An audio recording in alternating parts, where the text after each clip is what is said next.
안녕하십니까. 2020년 2월 4일 새벽 모의 팩트 시작하겠습니다. 오늘은 임종석 전 대통령 비서실장 얘기 좀 해보겠습니다. 임종석 전 대통령 비서실장 기억나시죠?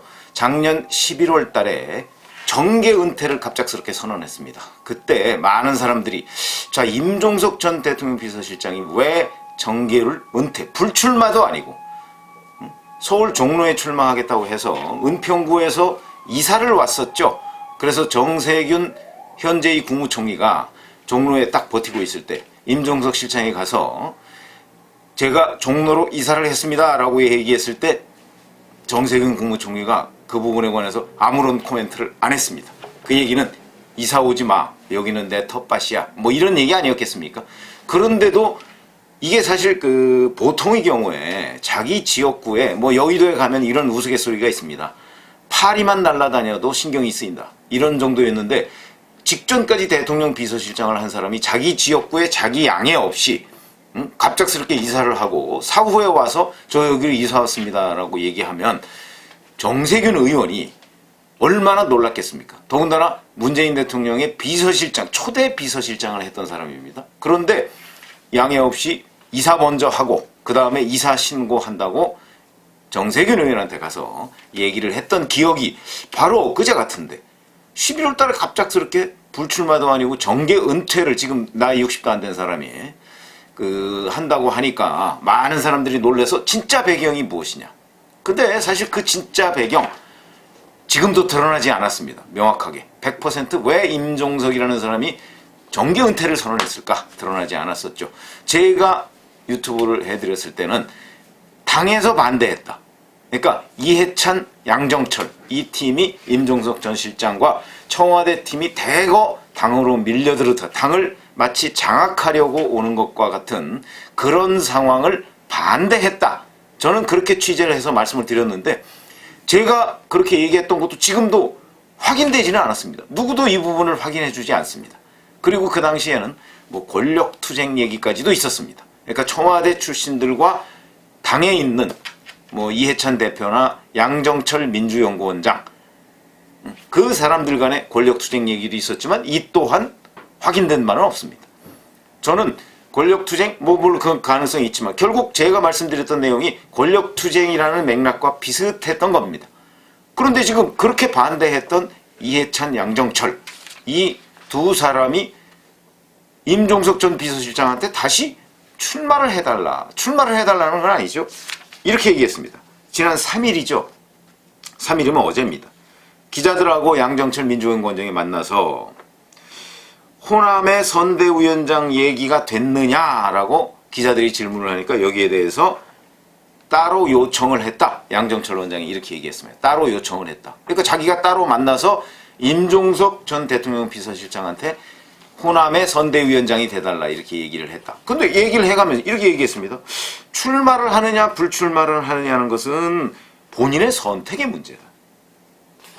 그리고 울산시장 상황이 있기 때문에 그 문제에 대해서 잘 대응하고 난 다음에 당 요청을 지혜롭게 잘 할 것이다 이렇게 얘기를 했는데 지금 울산시장 그 선거 개입 의혹 사건에 대한 수사는요 한참 진행 중인데 윤석열 검찰총장이 이 부분에 관해서 4.15 총선 때까지는 오해를 받는 일이 없도록 하자, 선거에 영향을 미쳤다는 오해를 받는 일이 없도록 하라 이렇게 지시를 한 것으로 지금 알려져 있기 때문에 그렇다면 임종석 전 비서실장 1월 30일에 검찰에 출석했죠. 자, 그리고서 다시 4.15 총선까지는 이제 소환을 안 할 것으로 보입니다. 그렇다면 4.15 총선까지는 이제 오로지 선택은 임종석 전 실장한테 남아있는데 그런데 주변 상황을 한번 보시죠. 11월 달에 정계 은퇴까지 선언했던 그리고 뭐 통일운동에 매진하겠다 그러는데 그 후에 뭐 통일운동에 무슨 성과가 있었습니까? 오히려 북한 김정은은 남한과의 장벽을 보다 더 철저히 쌓았고 문재인 대통령에 대해서도 물론 정부 당국자라는 표현을 썼습니다만은 계속해서 공격했습니다. 그래서 남북관계 지금 그냥 이 정권 출범 이전하고 뭐 큰 차이가 없이 원위치 됐습니다. 그런 상황인데 임종석 전 실장은 본인이 11월 달에 정계 은퇴 선언했을 때 당시 과정으로 본다면 지금 아마 평양쯤에 가 있어서 김정은 만나서 왜 이러십니까? 우리가 얼마나 그동안에 노력을 많이 했는데 뭐 이렇게 해서 뭔가 이 돌파구를 찾아야 될 상황 아닙니까? 본인이 정계 은퇴했을 때의 그 발언대로라면. 그런데 그게 아니고 오히려 지금 민주당의 정강정책 연설 첫 번째 주자로 나섰습니다. 그게 1월 21일입니다. 1월 21일. 아니 정계를 은퇴했다는 사람을 끌어와서 정강정책 연설자로 쓰는 정당은 또 어떤 정당이며, 그 다음에 그렇다고 해서 정계를 은퇴 선언한 그 사람이 또 그 연설 주자로 나서는 것은 또 무슨, 이 시청자들이 헷갈립니다. 근데 이런 일들이 지금 버젓이 벌어지고 있습니다. 자, 그러면 저는 1월 21일 날 정강정책의 첫 연설 주자로 나선 그 자체가 정계 복귀다 이렇게 생각을 하거든요. 왜냐하면 정강정책을 연설하는 사람은 그 민주당의 정강정책에 대해서 자기가 동의를 한다. 그리고 그걸 국민들한테 설명하는 거 아니겠습니까? 그런 게 정치죠. 무엇이 정치입니까? 근데 그런 일을 해가면서도 이건 정계복귀가 아니다 이렇게 주장을 하고 있습니다.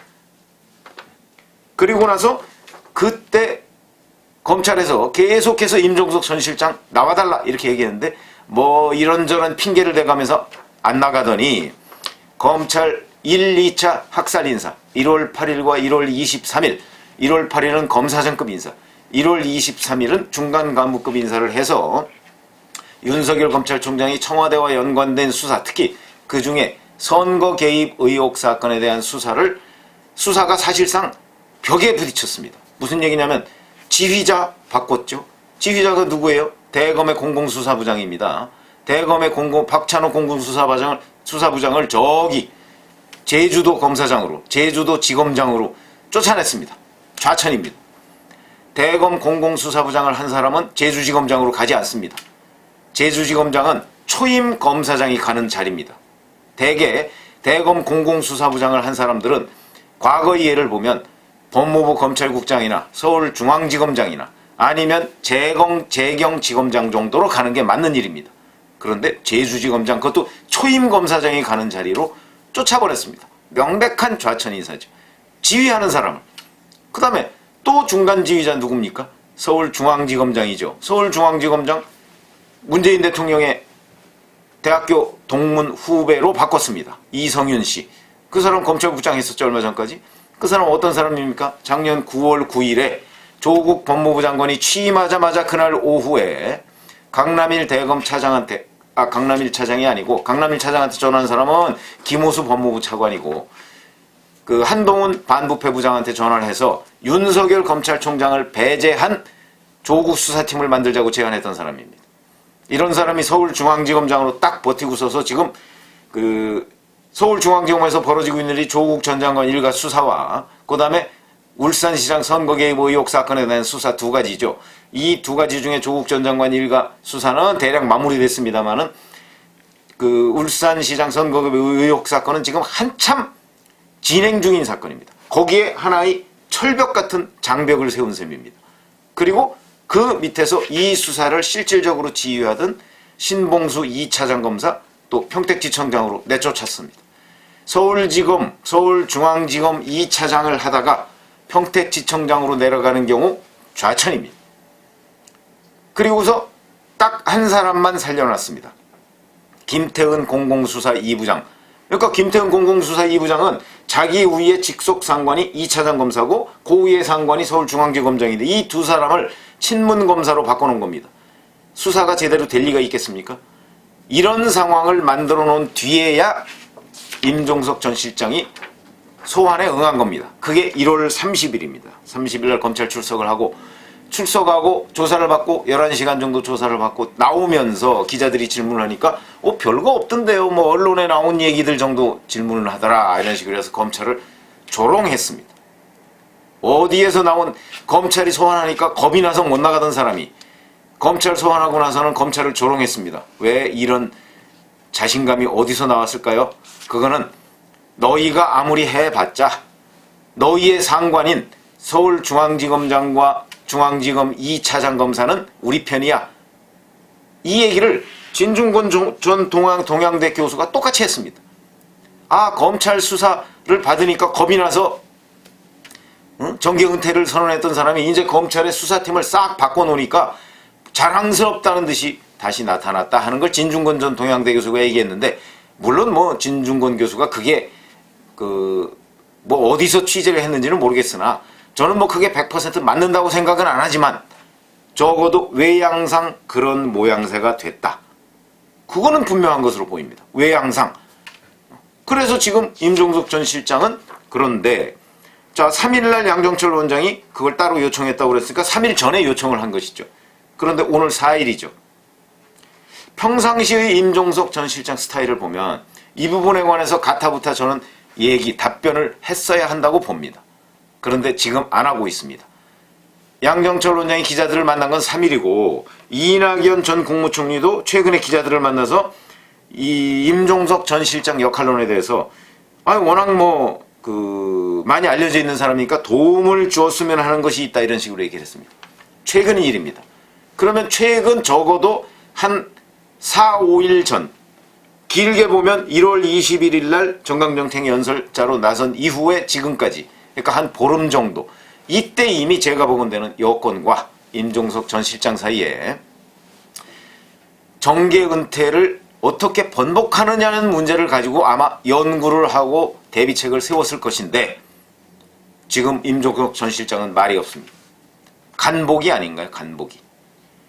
왜 그러냐면, 자, 정계 은퇴를 선언한 사람이 2달 만에 그걸 번복하고 다시 출마를 하겠다고 나서는 것까지는 약간의 부담이 있을 겁니다. 그건 아마 여권도 부담이 있을 겁니다. 그런데 그래서 이런 식으로 지금 띄우기 하는 겁니다. 띄우기, 그러니까 여권은 띄우기 하고 임종석 전 실장은 지금 간보기 해가면서 지금 본인 입장을 밝히지 않고 있습니다.